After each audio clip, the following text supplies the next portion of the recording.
Hello, my name's Cameron. Welcome to Monkey Shine Lab. I'm not wearing any pants. That's not what I'm here to talk about, though. And I apologize. Hang on.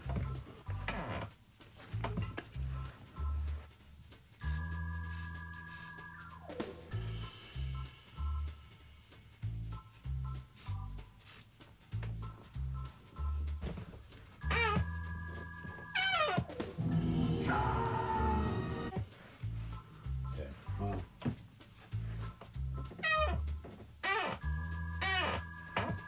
I don't know what I expected to happen, but it obviously didn't. Yeah, that's right. How you doing, everybody? Welcome back to Monkey Shine Lab. And today I'm going to talk about something that's very different, actually, than I usually talk about. But it's a topic that I've been working on since approximately What famous date shall I set it to today, Mr. Peabody? 2015 or so. Basically, back before time, there was no such thing as a game that was free to play unless you were playing things like tic-tac-toe or, yeah, that's about it. We had that for free. But outside of that, the free-to-play platform thing never existed. So when it came along, I was very dubious because, as a lot of you know, I am a dedicated hard media collector. I am a hard media fan. I don't like the whole way the world has gone with streaming and everything else like that, and sort of dissuading the public from having their own copies of things that they can watch at their own pace in their own time and do with as they may, because it's on disc, okay? When I first met my wife was about 2015, and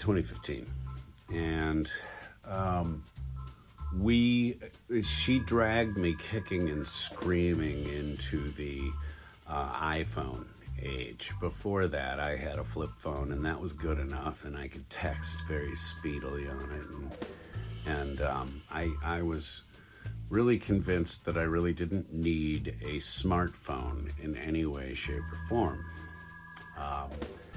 When Annie came along, we decided that we would get on the same phone plan because we were using most of our phone time at that point to talk to one another cross country. For those of you who don't know, I met my wife through Facebook. We knew the same circle of people, but we never ran into one another, though I had been through Oregon several times. She and I, our paths never crossed, though we knew a lot of the same people. So flash forward to 2015, and I'm in Wisconsin, and Annie and I meet by complete chance on Facebook in a conversation that a third-party friend of ours is having. And it just kind of snowballed from there, right? We got together. But we figured out, too, that having smartphones, we could do things more like, using FaceTime as opposed to, what was the one on Microsoft? Anyway, we decided that it would just be a better deal to just get on the same phone plan. So I wound up with my first smartphone. Right around that time, too, the free-to-play thing was starting to happen because that's the way most apps had been designed at the time and since, is to exist on microtransactions, which happen within the app itself. So you buy things off their menus and etc., and that's how they get money from you. Either that, or they would show a bunch of ads before they would let you play a round or a level of a game. So the free-to-play thing was always kind of something that I looked at with suspicion. It's kind of like a dope dealer. They want to control when, how, where, everything about your life that they can. They will through this application. Instead of getting you or your family hooked on dope, they get you hooked on dopamine, which is basically when you win something or something lights up and says, hey buddy, good job, you get this little shot of, I am a good guy, I am a buddy, and I did do a good job. Games are sort of, they live there, you know, and most of the app games, they have figured out how to bounce you just right, to get you to stay playing and possibly even spend some money on the game. They also hope for another strata of player that will come in and will spend their way through the game because they have a lot of disposable income, or because the psychological standpoint of winning and losing at this game has been driven home so hardcore to their lizard brain that they can't help themselves. And then it becomes something of like a gambling situation. Either way, they have you on board. And the next thing that they need to make sure that they do is to keep you coming back. Okay? So, my first game in this realm was actually, the first one that I can talk about, honestly, was Marvel's Contest of Champions application. Got it through the iOS store, and I have had that game on my phone now ever since. I do remember that I went through a tremendous amount of online driving games that are in the App Store. There's one that's like Burnout. What is it called? Asphalt. And there's like 8 iterations of Asphalt. I started in by about Asphalt 4 or something. I can't, you know. So there were a bunch of games at the time, and I thought, what an interesting idea journalistically it would be to see just how far you can get in these games without paying for them. So as they started to knock themselves off, which was I was leveling out and topping out somewhere that after that you have to spend money, the game was gone. If I leveled out and topped out my skills and the game became uninteresting, get rid of the application. And I went through a lot of different ones. So the Marvel Contest of Champions is and still is actually pretty vetted as a game that you can play, enjoy, progress, and feel all that you want to do is being done in the game without spending any money. Now, there are always ways to spend money in these games, and I'm going to talk about that roulette system in a minute because they are involved in a couple of the games that I'm going to talk about here at greater length. But I wanted to start out with talking about Marvel Contest of Champions because that was the first game where I did see that they were giving away quite a bit without requiring you to spend any money. So when Andre got me the Xbox, It was the first console I had had since the PS3. Okay, yes. Old enough to fart dust. But when he got me the Xbox, and it's an Xbox One, okay, just to keep everything properly technical. When he gave me this console, it came with Fortnite, which is a free-to-play game. Now, everybody in the world knows about Fortnite, but if you don't know what Fortnite is what is known as a battle royale system game, and it has since grown little pods and different aspects to it, which make it an even more amazing free-to-play game.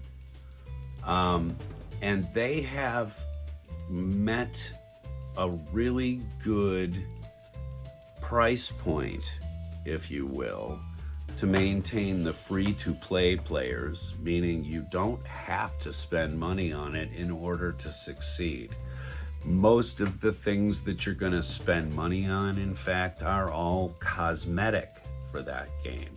So it really comes down to your skill and your sense of pride in having to have every skin to play in or whatever.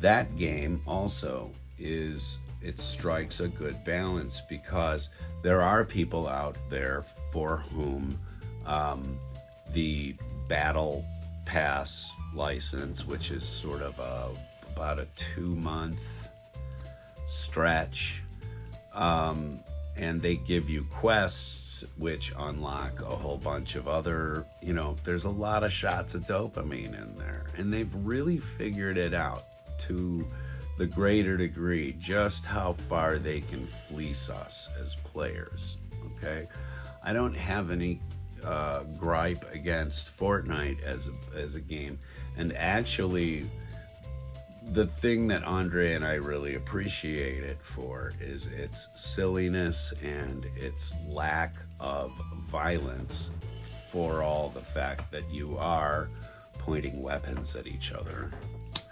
But it's, you're doing it in these silly costumes and stuff. You can get shot by a unicorn parrot in pink plumage with a big flashing sign on the back that says, "Be back in 5 minutes." It's funny. It makes us laugh. And when Andre and I are playing together with some of our other friends, it's just a good time to unwind. And I haven't gotten angry at it, because there's no Call of Duty young adolescent, teenage boy angst. The lobbies don't smell of dude. It's actually just a quiet, funny gaming experience. So, as you fire up your system, we're moving to part 2 here, okay? There's always ads from the Microsoft Store, and there's always games that are on sale and all this other hoo-ha. So one of the days when I kind of got tired of playing Fortnite for a little bit, and none of my friends were on, I decided that I would download this game that I saw called War Thunder. I downloaded the game. I started it downloading, and then I went and started looking online about the game, videos on YouTube, and all of a sudden there's just horror story after horror story of this game is predatory to the max. They're gutting their audience for every dollar. Trying to make you buy every airplane, and you cannot win if you do not pay to get ahead in the tech trees, and It is definitely pay to win. It's definitely not free to play. It's that, it's all of this, that, and the other. And so I said, okay, I got to sort this out because it sounds fun. And I decided to do it. I decided to play the aerial battles game because I have, full disclosure, 2 parents who were pilots. I have been around airplanes my entire life. I have been around pilots, and my father used to take me to the Oshkosh fly-in in Oshkosh, Wisconsin, the experimental aircraft fly-in that happened there every year. And we would go on the World War II days where they would have the flybys and all of the flash pots and things going off on the deck to simulate that they had been dropping bombs or whatever. I have played so many air combat games, so many air simulator games, so many trick flying and stunt flying games. I thought, okay, well, I'm just gonna waltz in here and I'm gonna I'm gonna zhuzh up my plane a little bit, and then I'm gonna own this bitch. And that didn't happen. That didn't happen by a long shot. Okay? Because you are beginning with your aircraft having absolutely no abilities whatsoever.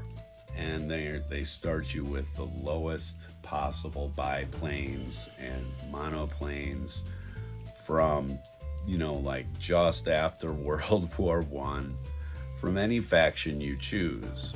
And there's the US, Germany, Great Britain, Italy, France, Sweden.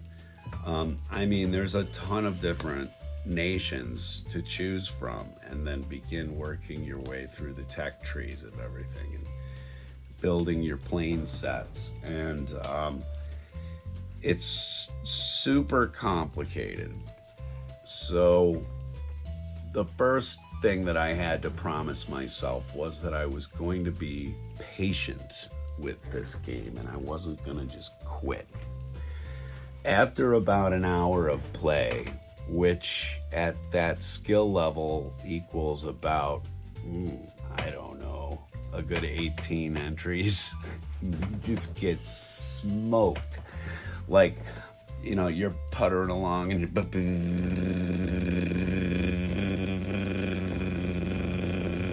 for I'm serious, for 10 minutes. And then you get to the middle where the B cluster is happening in the middle of the map, and then you're shot and you gotta get in your next airplane and buzz your way out to the middle of the field. So I had to be super patient, which I'm not. Again, red hair, I'm a ginger. In addition to glowing in the dark, I have absolutely no patience for anything. But I thought, okay, if other people are managing to do this, I know I can manage to do it. But again, I'm watching things on the internet that are saying this is impossible, don't do this, don't try this, this game sucks. So much discord over this. So over the last 22 hours of play, which at a half an hour maybe to 40 minutes a day, it's been going for better than a week for me now. I've been playing this game, and here is what I have learned. You can spend money on this game, but it's only going to probably make things more difficult on you. If you can't manage to learn elementary dogfighting from the tutorials and get it down, then you deserve to die with the worst tech available in the game. That's just how it is. And if that is the case, maybe this particular side of the game is not for you. Because like Fortnite, where they have now a Lego building area and a car racing deal in it, and a whole bunch of other stuff that doesn't involve shooting guns or competing against other players in any way. It's actually just like Minecraft, you know, the Lego bit is. You know, you have to kick into this game and know that you're just out of the gate gonna be lambs to the slaughter. But it's up to you to learn how to control these temperamental craft. It's up to you to figure out how to shake somebody off of your tail and how to stay on someone else's. It's up to you to learn pack tactics, having wingmen. It's not something you do at the club, guys. This is also something that they developed in, you know, the World Wars, where you protect each other's backs. Or in my case, I would fly bombers a lot lately. I would hope that the fighter planes would give me escort, but they don't. There's still a lot of bravado and Yahoo going on in these games. Don't get me wrong. But I've been going on and on and on about this game, and what I wanted to tell you is my final summation after 24 hours of play, after learning from the ground up sometimes how to knock another aircraft out of the sky properly.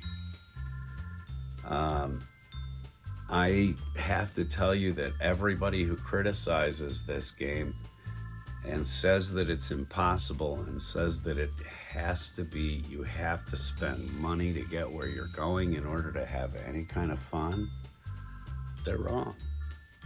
They're wrong.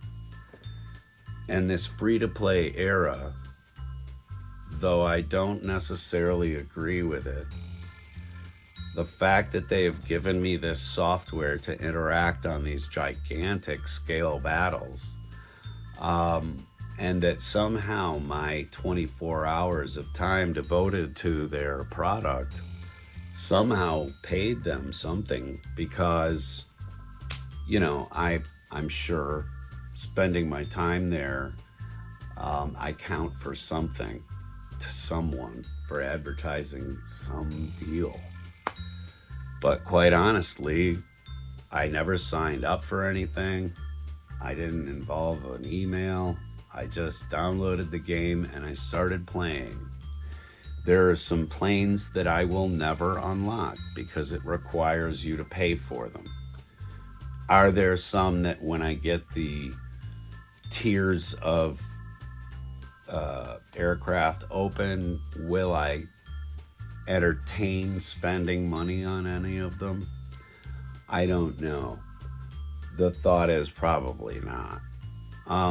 To let you know, 1,000 gold pieces in the game costs about $8, and it will buy you a very, very, very mid to low tier aircraft.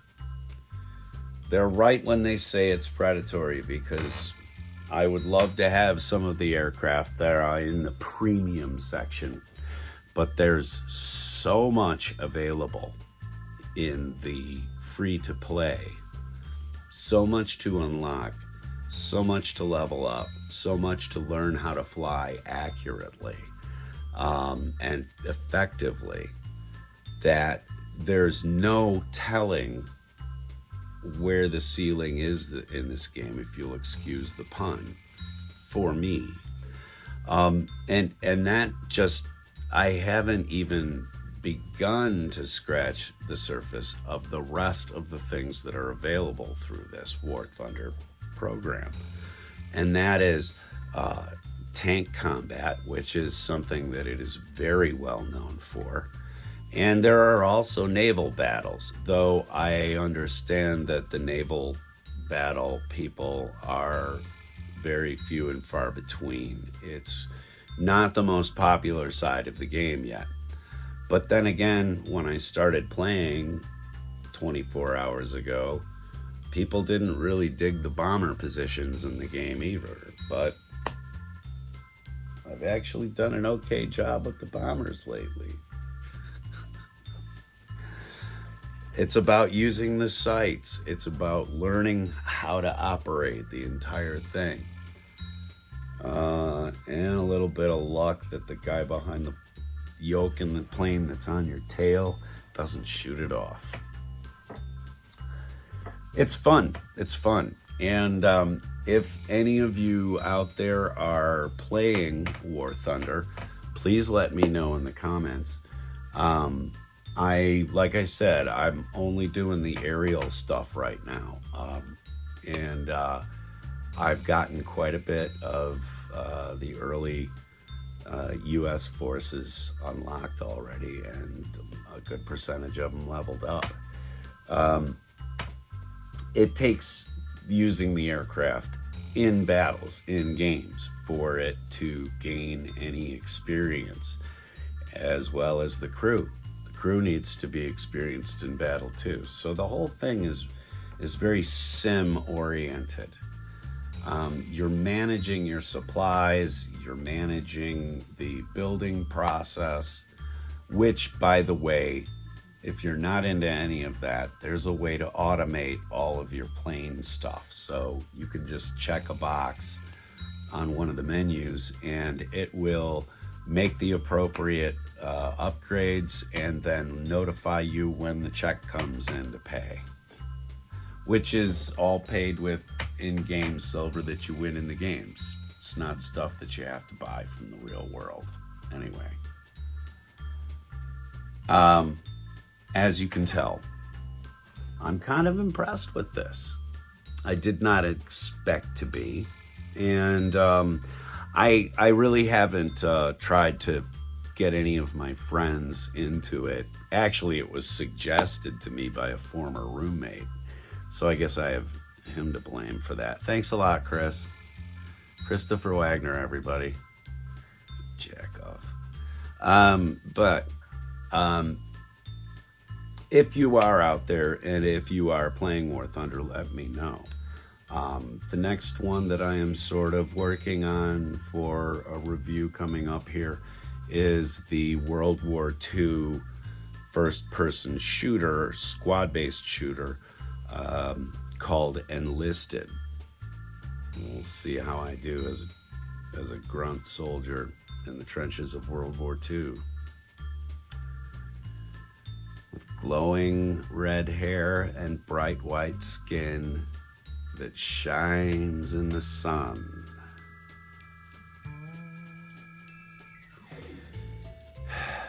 The life of a ginger, everybody. Anyway, thank you very much for coming and listening to my discussion of this game. And if you feel like playing it, it's available for free on PC and Xbox as well. I'm not sure about Sony products. I don't know about the PlayStation, but I would imagine it's there.